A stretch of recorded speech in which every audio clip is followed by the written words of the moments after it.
ตัวนังชื่อว่าฟ้าตื่นเต่านะยามเดือนโห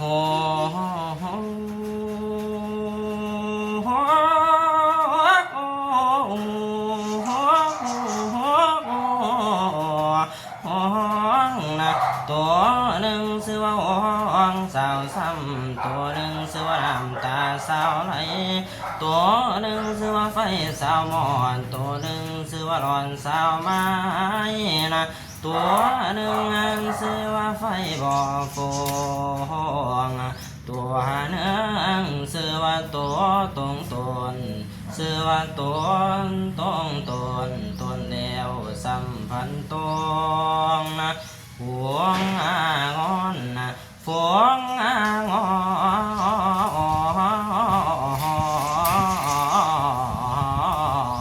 นนะกินไปกินมอนสาวลาบันคำกินไปกินคำสาว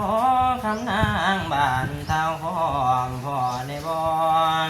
พ่อในบอนพ่อสานตามาในบอนสร้างตามานี่นะ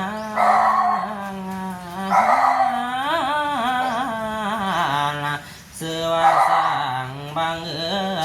เสือว่าสร้างบางขี่มาขายทางที่เสียมตำเนื้อ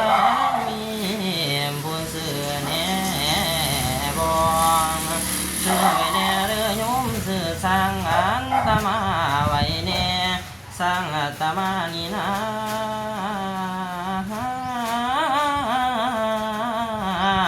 เคียงกายมาหลายบ้านคนทำสื่อบอกสนันคุณโยมเอ้ยเขาให้เงิน5,000อัตมาว่าสิขายแท้แท้สัทธาเจ้าโมกาโยนะโมงังกาโย